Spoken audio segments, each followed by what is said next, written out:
My name is Dr. Emma Ward, and I'm a researcher on the COSTED trial, which is a smoking cessation intervention aimed at smokers visiting A&E departments. In this podcast, we're going to debunk many of the myths surrounding e-cigarettes. So here are some recent headlines appearing in the news about e-cigarettes. Understandably, after seeing headlines such as this, many healthcare professionals and members of the public are concerned about vaping's effectiveness and its safety. Fortunately, we have our expert in residence, Professor Caitlin Notley, who is going to answer these questions.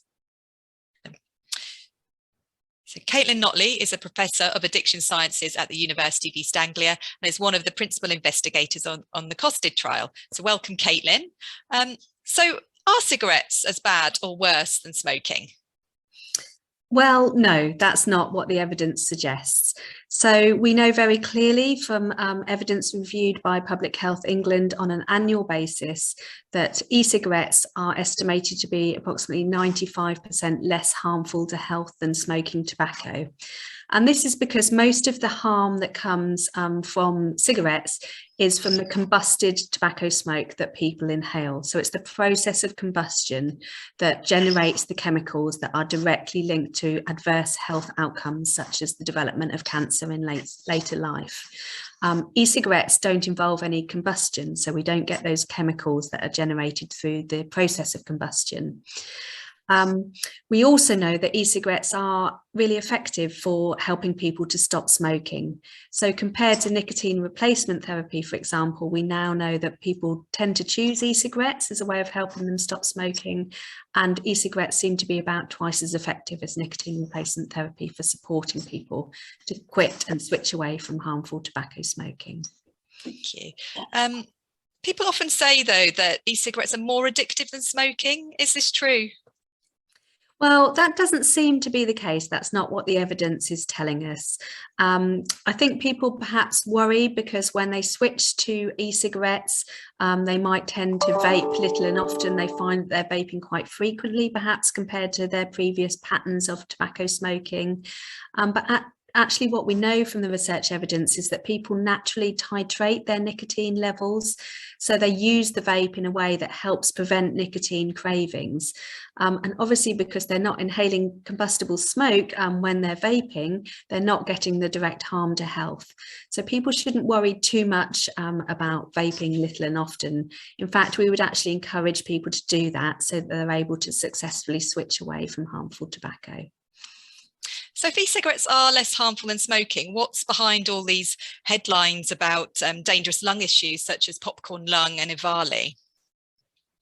There have been concerning news reports over recent years, which understandably, can cause some level of concern when you think about using an e-cigarette.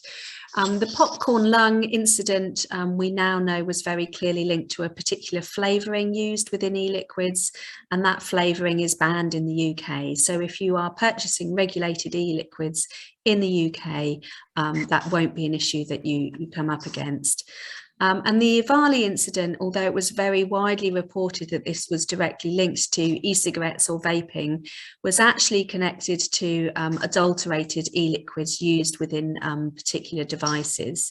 So it seemed to be connected to a substance known as vitamin E acetate, which makes the vape cloud kind of appear heavier, and the use of THC, that was added to the liquids. This caused an adverse reaction in terms of the people that were using that particular substance.